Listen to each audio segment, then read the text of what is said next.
en aquellos tiempos, los creyentes judíos rechazaban en buena medida a los creyentes gentiles y no les daban la impresión que debían darle de que eran un solo pueblo.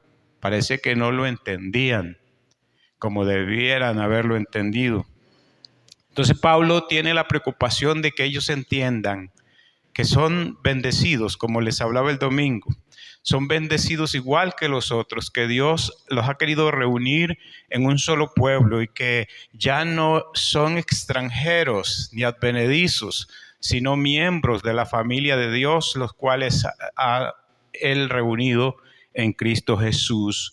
Les hablaba de la palabra oikonomía, ¿verdad?, que es gobierno de la casa, que Dios los trajo bajo Él a vivir en su gobierno, porque antes estaban viviendo en el gobierno de las tinieblas. Esto coincide con lo dicho en otro texto, en otro libro, que dice que Él nos trasladó de las tinieblas a la luz admirable de su Hijo Jesucristo, al reino de la luz de su Hijo Jesucristo. Entonces hemos cambiado de gobierno, hemos cambiado. Eso al final de nomía está emparentado con nomos, que es ley. Entonces es gobierno de Dios. ¿Cuántos creen que Dios nos ha traído para ponernos bajo su gobierno bendito, benéfico, ya no un gobierno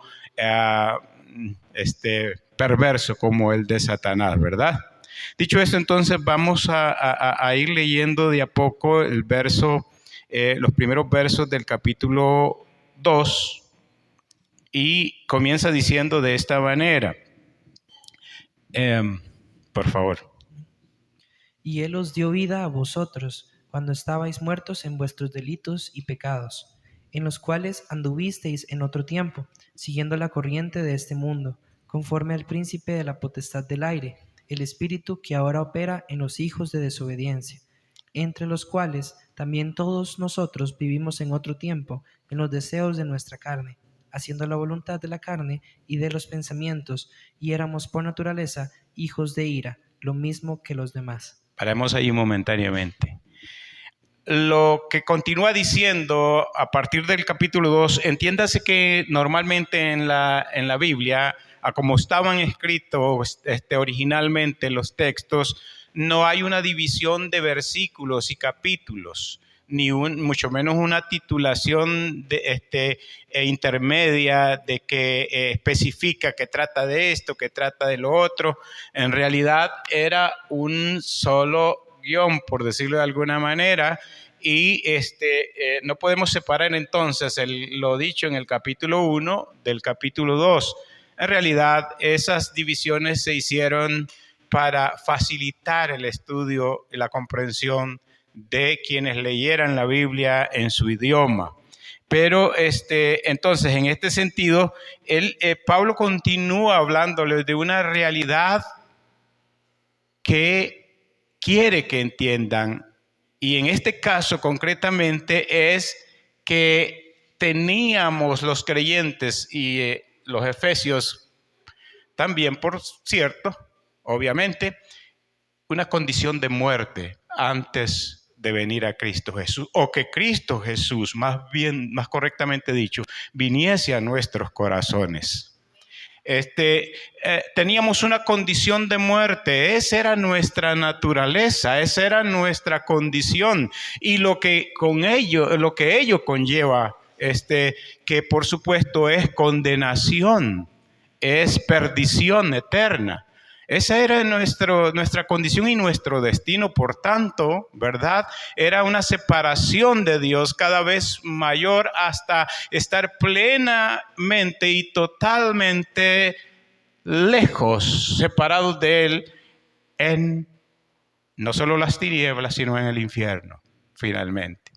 Pero Dios, Él nos dio vida estando en esa condición. Lo que quiere resaltar Pablo es la gracia de Dios al decir esto, que no depende de nosotros, no es por mérito nuestro ni una pizca por mérito nuestro que hemos venido a tener la vida que Dios nos ha dado, sino que salió del corazón de Dios, de la buena voluntad de Dios, de la gracia de Dios, darnos vida. Y es lo que destaca, porque dice, anduvimos en esa corriente del mundo todos, estábamos en la misma condición. Así que, ¿qué nos distingue ahora que que tenemos vida? ¿Qué nos distingue?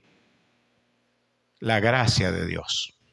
Única y exclusivamente, la gracia de Dios. Usted tiene que estar consciente de esto, porque algunas veces cuando no se está bien consciente de esto, hay la tentación de jactarse, hay la tentación de vanagloriarse, de que no somos como el mundo, de que no somos como aquellos, de que somos diferente, esto y lo otro, como que lo hubiésemos conquistado por nosotros mismos, como que lo hubiésemos alcanzado por nuestros méritos, mas no es esa la realidad. Éramos igual y andábamos en los mismos deseos que andaban todos los demás, siendo llevados por el río del mundo, por la corriente del mundo, igualitos.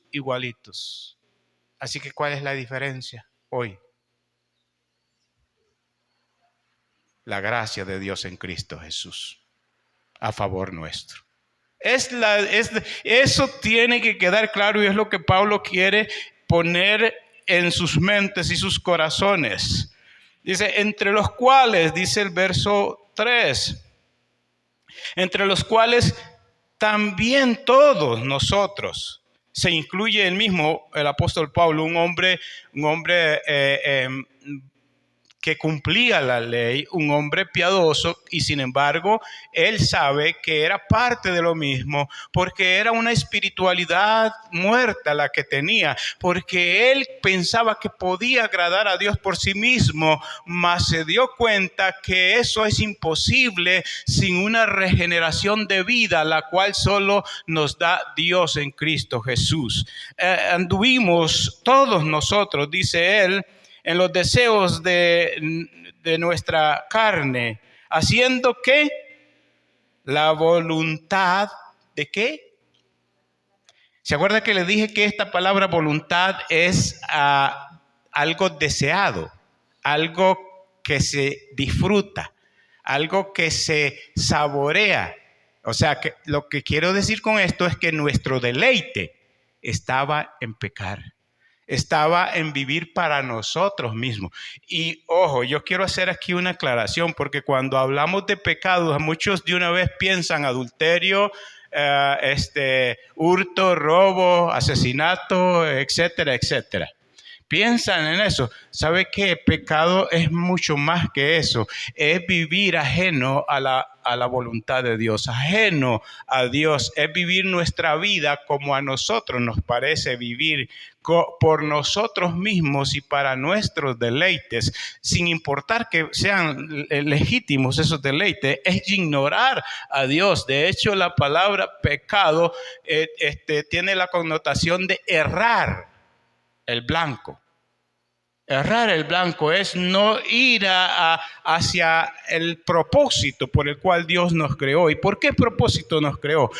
Por cierto, el apóstol dice en esta carta que Él nos creó en Cristo Jesús. ¿Para qué?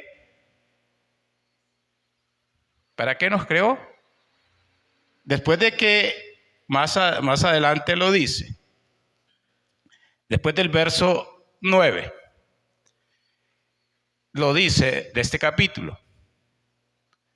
Nos creó para que anduviésemos en buenas obras, pero para gloria de Dios. No para provecho nuestro, ni para gloria nuestra, sino para gloria de Dios. Para eso nos creó. Entonces, a partir de ese verso 3, dice lo siguiente. Por favor, Dani, puedes leer, yo te digo dónde paras.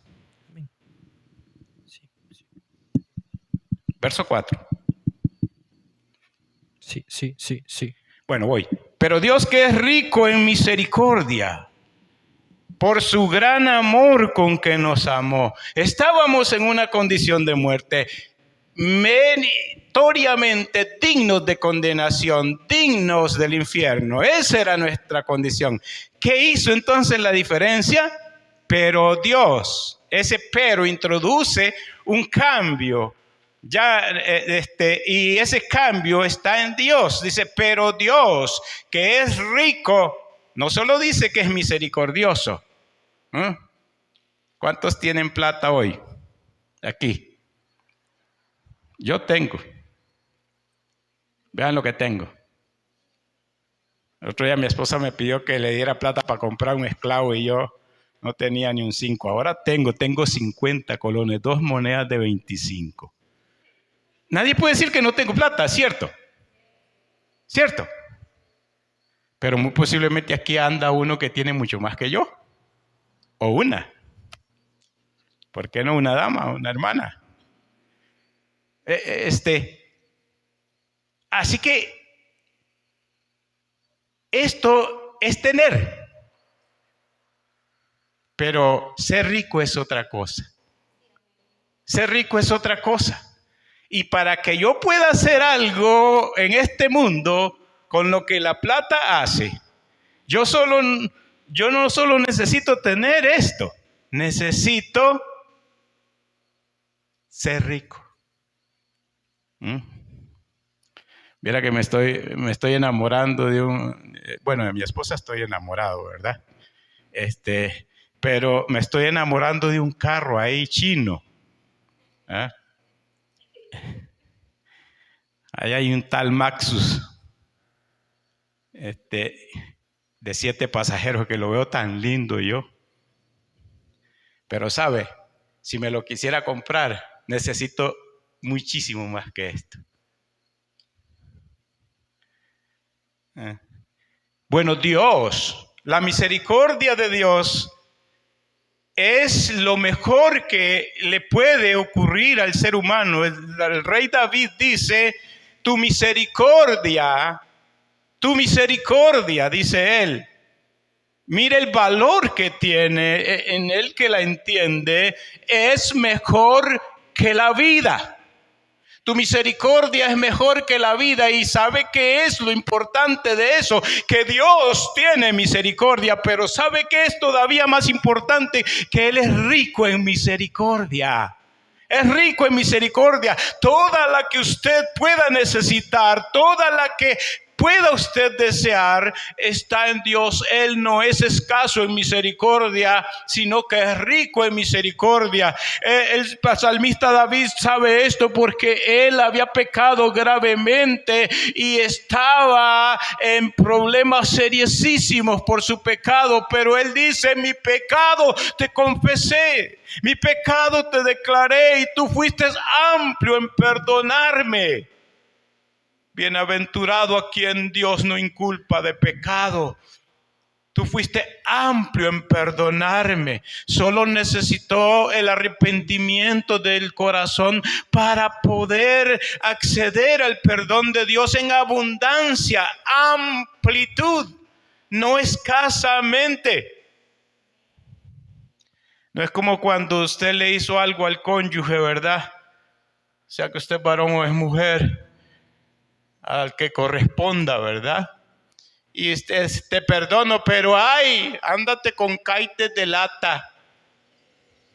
Sí. Hay que tener cuidado porque en el momento menos pensado te saca los trapitos sucios. ¿Te acuerdas el otro día? Es que... Y algunos pueden rogar y decir por favor, y de verdad pueden estar genuinamente arrepentidos de lo que han hecho en contra de su cónyuge. Sin embargo, hay una restricción en el corazón para extender el perdón. Dios no es así. Dios es amplio en perdonar, es rico en misericordia. ¿Y qué motiva esa misericordia de Dios? Por su gran amor con que nos amó. Aún estando nosotros en nuestros delitos y pecados. Ya te activaron por favor. Amén. Aun estando nosotros muertos en pecados, nos dio vida juntamente con Cristo. Por gracia sois salvos. La gracia de Dios. La gracia de Dios, a ellos le debemos todo, a esa gracia de Dios le debemos todo, porque estábamos muertos en delitos y pecados y era justa nuestra condenación, pero Dios, que es rico en misericordia, por su gran amor con que nos amó. A ver, ¿cuál es este amor con que nos amó? ¿Sabe usted cuál es el amor con que Él nos amó?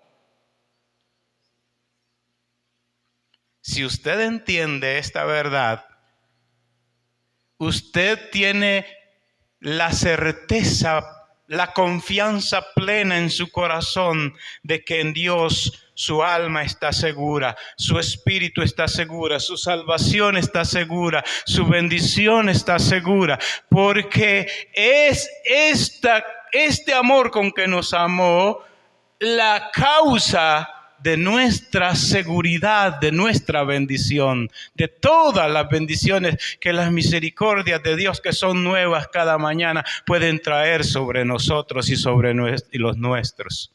Así que yo le pregunto, ¿cuál es el amor con que nos amó? Tenga no es retórica solamente esta pregunta, tenga la confianza de responder alguno aquí hoy. ¿Cuál es ese amor con que nos amó?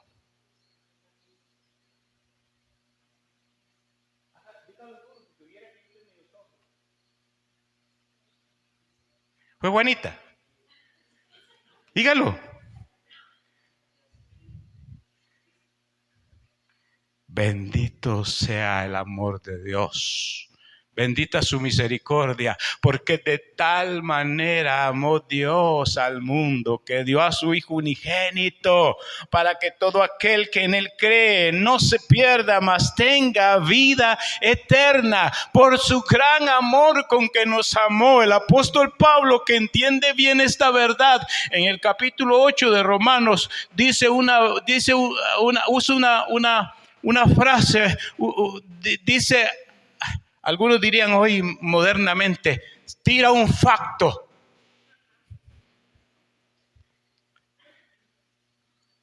Tremendo. Y dice, si Dios no escatimó a su propio Hijo, sino que lo dio por nosotros, ¿cómo no nos dará juntamente con Él todas las cosas?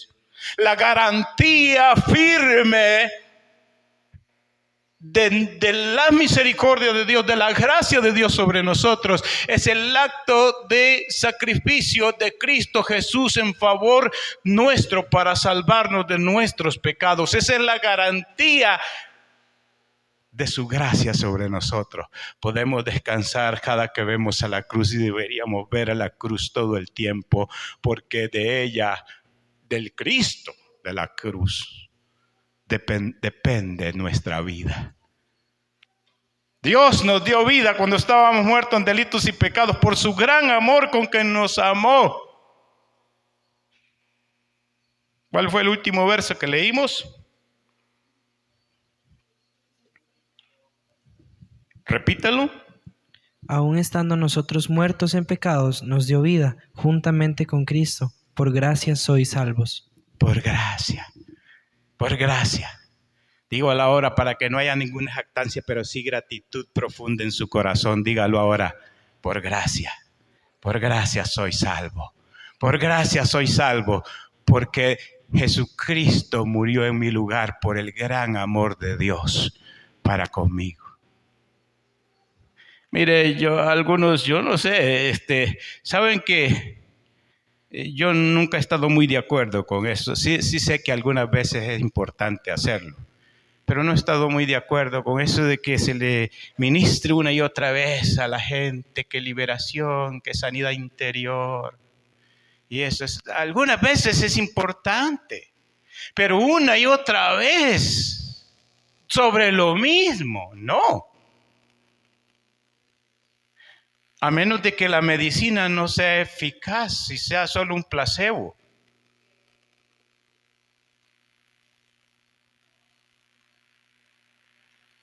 Porque si la medicina no es eficaz, si es solamente un placebo, es decir, algo que quiere engañar tu cerebro para que creas que funciona, pero no funciona. Entonces hay que repetir la dosis una y otra vez, una y otra vez. Las farmacéuticas tienen su ganancia en eso, en que la medicina no sea eficaz, que te ayude un poco, pero que no te cure. En eso está su ganancia. Pero el negocio de Dios es libertarte de una vez por todas de cada pecado, de cada cosa, de cada atadura. Es libertarte de una vez por todas.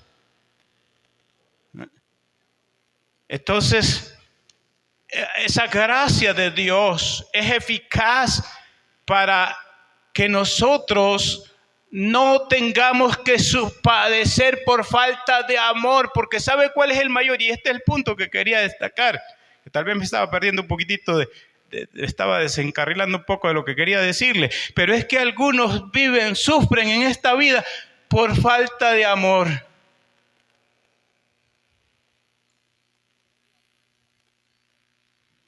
Ay, cuando uno entiende que el amor de Dios está en uno, que ve a Cristo Jesús en la cruz, no tiene ni la más mínima razón de dudar o de sufrir por falta de amor. El amor de Dios se derramó en la cruz del Calvario a favor nuestro.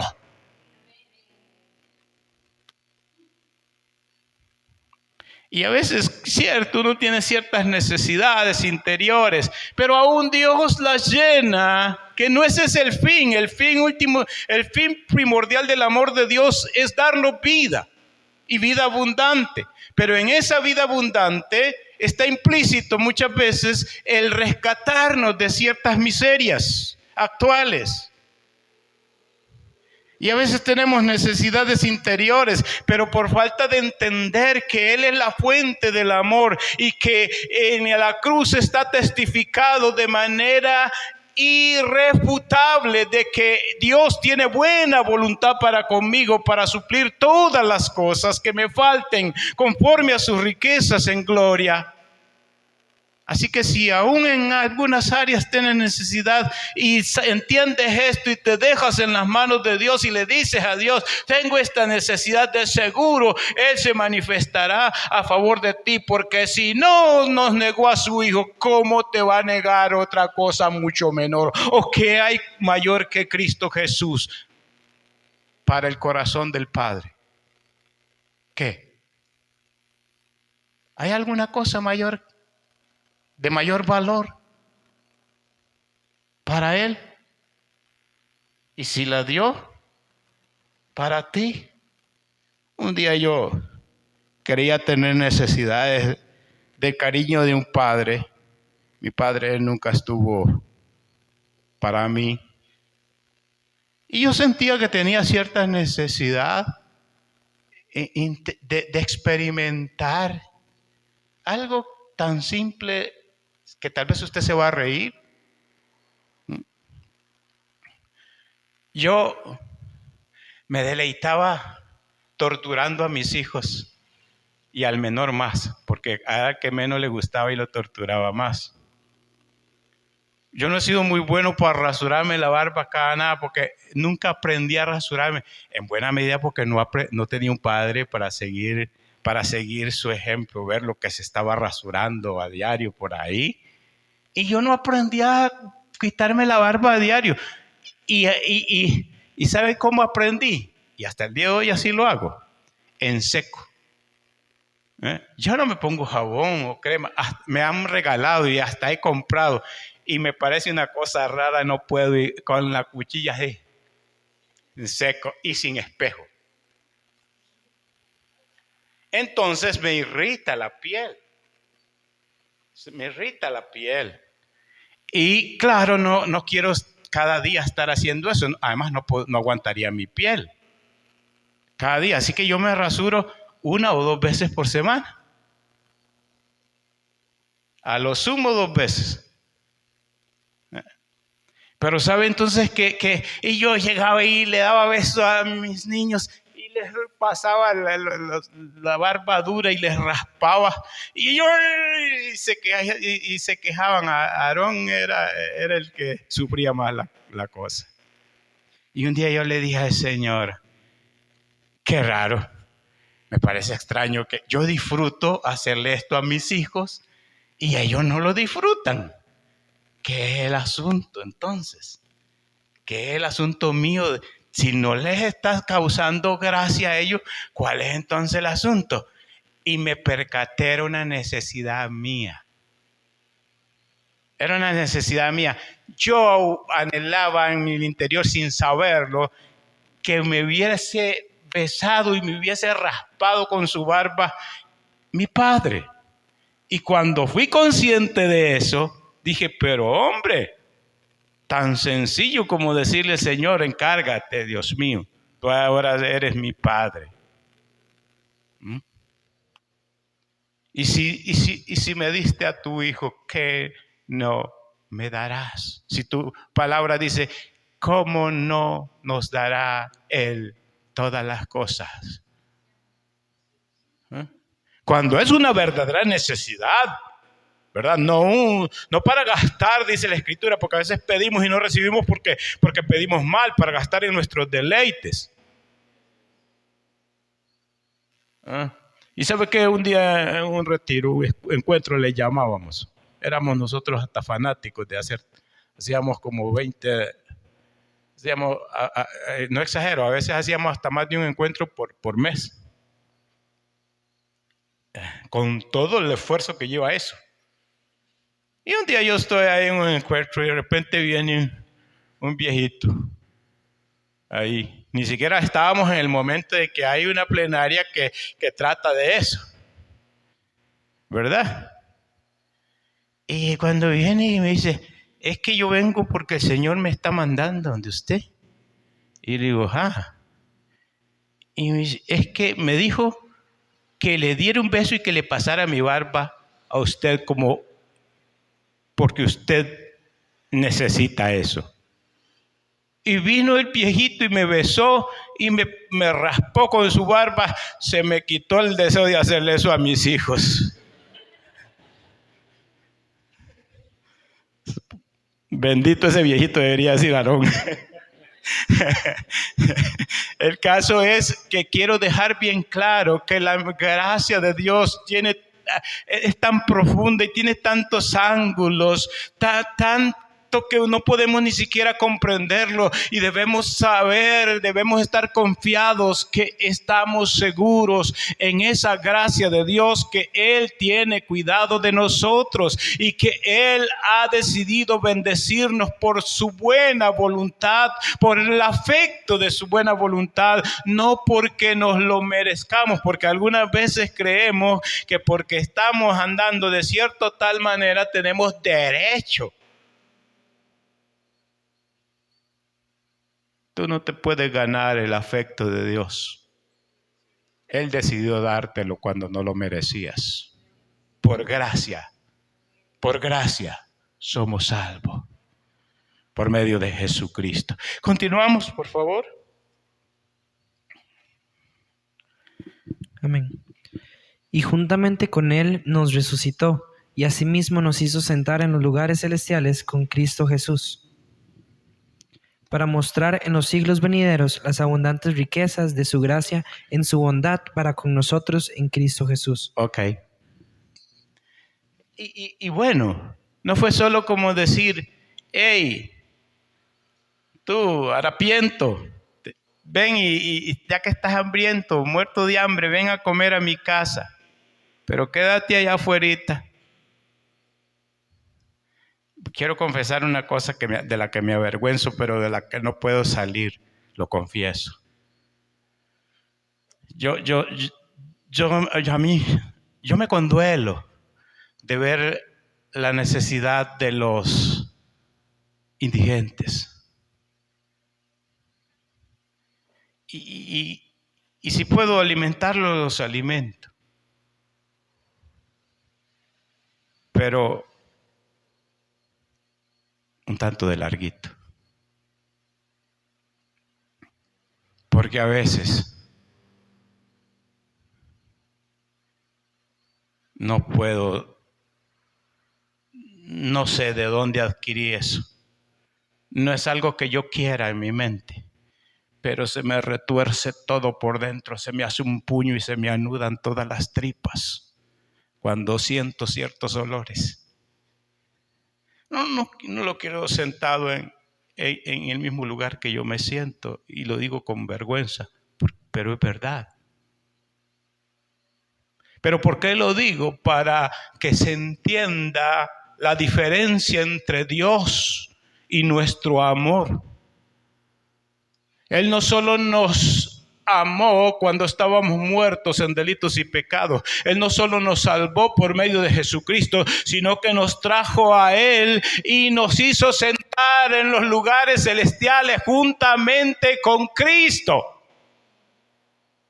No nos discrimina por nuestra anterior naturaleza y condición, sino que a pesar de todo, Él nos ha escogido y nos ha limpiado para hacernos cercanos a Él y sentarnos juntamente con el que más ama, con su Hijo unigénito, en los lugares celestiales. Ese es el amor de Dios, esa es la misericordia de Dios. Nos ha hecho íntimos, no por nuestros méritos, sino por su sola gracia con que decidió amarnos en nuestra miseria.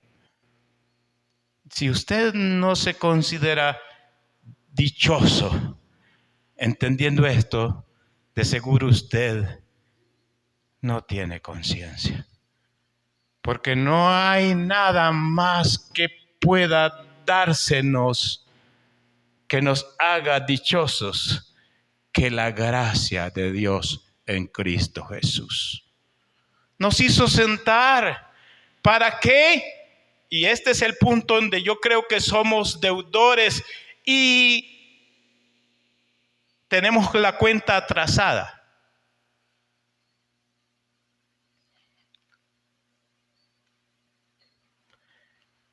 Porque esa gracia tiene un propósito. Que usted la disfrute y la entienda, tiene un propósito. No es solamente hacerlo dichoso a usted. Esa es una parte. Pero la parte más importante, voy a insistir, no es hacerlo dichoso a usted, aunque está ahí ese propósito. Es traerle gloria abundante a Dios que decidió amarnos de pura gracia. ¿Qué es lo que dice el último verso que leímos? Vuélvelo a leer, Daniel, por favor. Para mostrar en los siglos venideros las abundantes riquezas de su gracia en su bondad para con nosotros en Cristo Jesús. Para mostrar en los siglos venideros.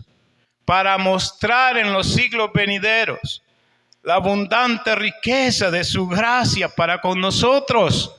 Por eso dice también el texto de la carta a los Romanos, para gloria, para alabanza de la gloria de su gracia. Para esto nos hizo renacer y nos dio vida nueva, para alabanza de la gloria de su gracia con que nos amó en Cristo Jesús. Es para que le traiga abundante honra, abundante gloria a Dios, que nos amó, que nos salvó, que nos rescató, que nos redimió y que nos hizo sentar en los lugares celestiales juntamente con Cristo, por gracia salvándonos, para que le traiga abundante gloria a Dios.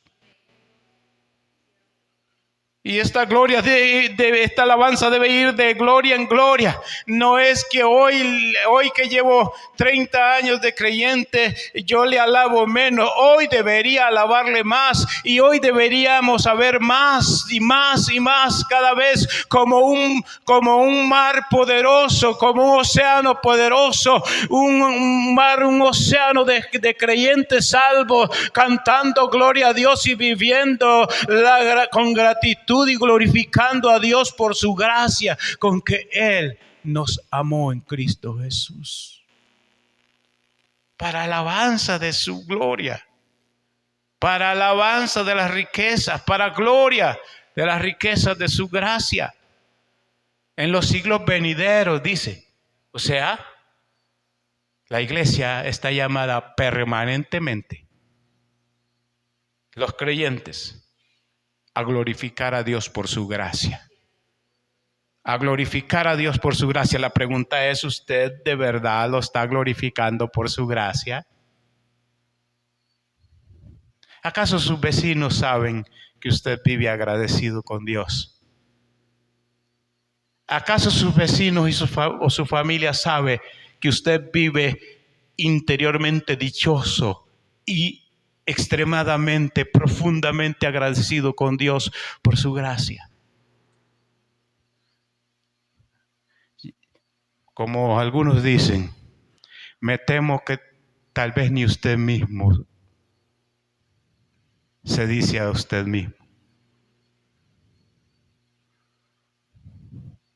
Mas deberíamos decirnos cada día y cada momento que nos acordemos, y deberíamos acordarnos muy a menudo: alma mía, alaba a Jehová y no olvides ninguno de sus beneficios.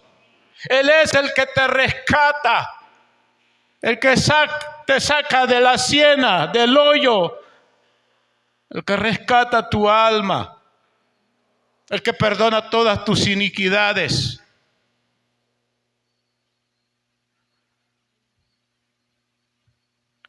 Pero a veces solo tenemos voz, y ni siquiera en ese momento, para cantar cuando alguien allí nos dirige en cántico.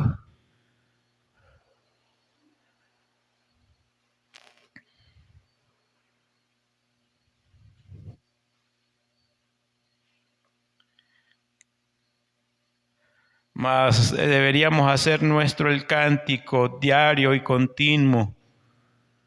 Yo tengo gozo en mi alma, gozo en mi alma, gozo en mi alma y en mi ser. Es como un río de agua viva, río de agua viva. Porque esto es el Espíritu en nosotros.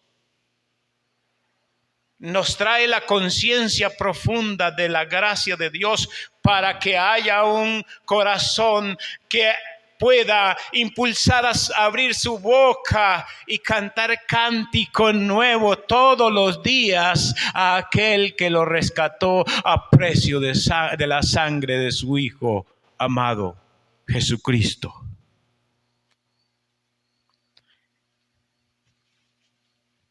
Quisiera yo que usted hoy fuera convencido por el Espíritu de Dios de esta verdad, para que su vida reverdezca, para que su espiritualidad sea genuina, real, vívida, para que bríos espirituales haya en su vida. Y no digo brillo, digo bríos.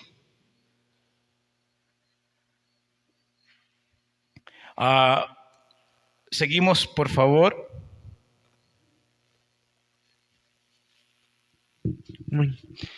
Porque por gracia sois salvos por medio de la fe, y esto no de vosotros, pues es don de Dios, no por obras para que nadie se gloríe. Porque somos hechura suya, creados en Cristo Jesús para buenas obras, las cuales Dios preparó de antemano para que anduviésemos en ellas. Porque por gracia sois salvos. Reitera, lo dice una vez más. Porque por gracia sois salvos por medio de la fe, y esto no de vosotros, sino que es don de Dios. Don de Dios. Es decir, no hay mérito en que yo ahora pueda decir que estoy en el camino de la salvación, que tengo vida nueva. No, es la gracia de Dios que me alcanzó, y lo único que necesité fue creer, y aún en eso Él me ayudó, porque sin Él no puedo No tengo la capacidad de arrepentirme y creer en Cristo Jesús y desearlo a Él sin que el Espíritu de Dios haga una obra en mí. Por gracia somos salvos, por medio de la fe, no por obras. ¿Para qué? Para que nadie se gloríe. Nadie.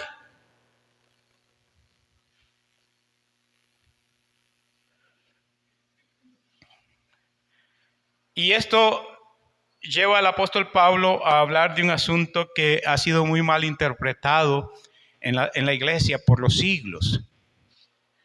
El asunto de las obras. Porque algunos dicen, no, somos salvos por fe, no necesitamos hacer obras. Es un engaño.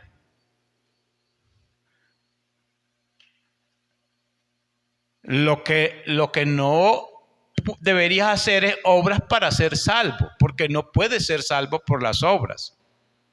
No para ganar el favor de Dios, porque no puedes ganar el favor de Dios por las obras.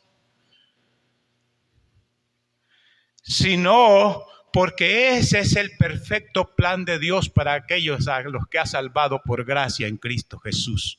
Porque de eso es lo que termina diciendo este verso que leímos. Pues, porque somos creados, somos hechura suya, somos creados en Cristo Jesús. ¿Para qué fuimos recreados en Cristo Jesús? ¿Para qué se nos dio vida? No solo para que de boca digamos que alabamos a Dios, que estamos agradecidos con Dios, sino para que lo manifestemos de manera práctica en las obras. Para esto fuimos hechos una nueva criatura. Para esto se nos hizo nacer de nuevo por la misericordia de Dios en Cristo Jesús, para que andemos en buenas obras. Interesantemente, dice que esas obras Dios las creó de antemano. Es decir, antes de que lo llamara usted a ser creyente, Él ha preparado cosas que usted tiene que hacer. ¿Sabe? Y tal vez aquí algunos deberían abrir bien los oídos.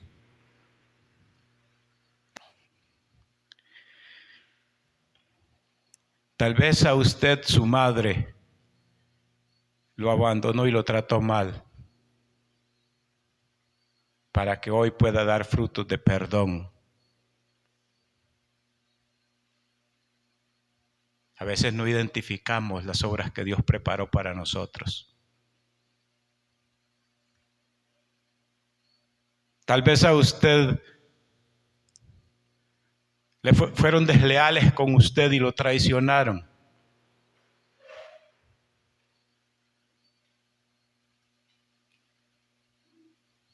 Para que usted pueda hoy amar y tener misericordia. Esas obras Dios las ha preparado de antemano y a veces estamos frente a ellas y no las reconocemos como la voluntad de Dios. Tal vez ha puesto gente difícil junto a usted, lo llevó a vivir en lugares difíciles para que usted pueda amar a los indignos, tolerar y hacerle bien a los que le hacen mal. Y no para ganar nada, sino para traer gloria a Dios, porque se la debemos todos los días de nuestra vida y siempre. Creados en Cristo Jesús para buenas obras, las cuales Él preparó de antemano para que anduviésemos en ellas. El otro día yo exalto mucho a mi madre porque fue una excelente madre, una mujer de verdad extraordinaria, excepcional diría yo. Y le exalto mucho y de repente un día alguien se quejaba de su madre con amargura y que no la podía perdonar y esto y lo otro. Y le dije yo, agradezco a Dios sus bendiciones, sin embargo, no estoy en mayor ventaja yo que usted. Porque Un hijo que tiene un buen padre, una buena madre, le debe mucho y muchas veces no le paga. Queda en deuda. Y eso es pecado. Así que cuando te hacen mucho bien, estás en la posibilidad de pecar contra quien te hace bien. Pero cuando te hacen mal, estás en una ventaja delante de Dios.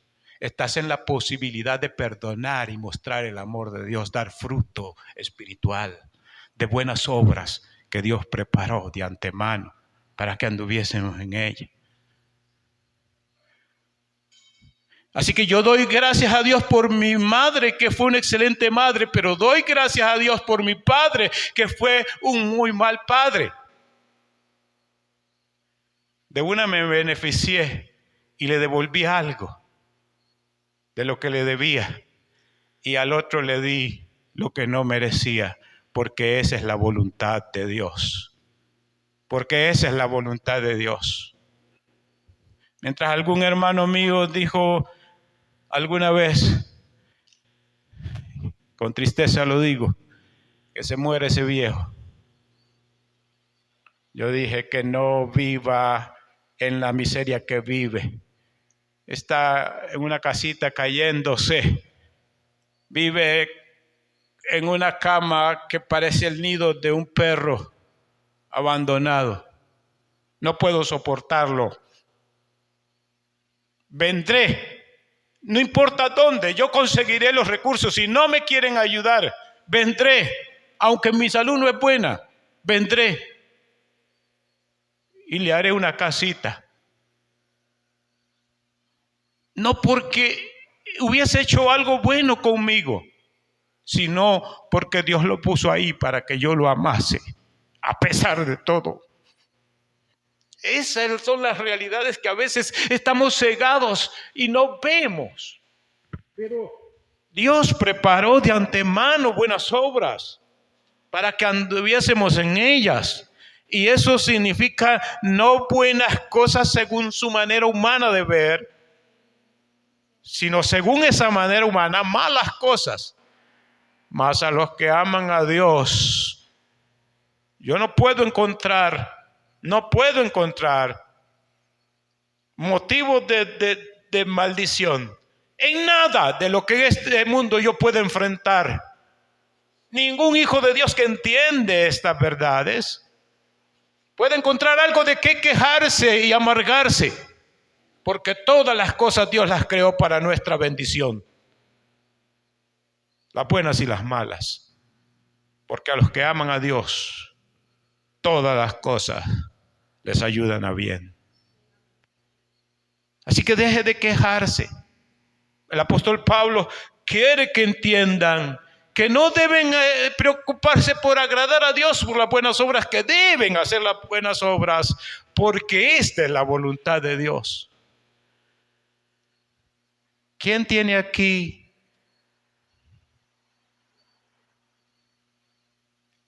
quienes lo hayan defraudado, ofendido, le hayan sido infiel, le hayan robado?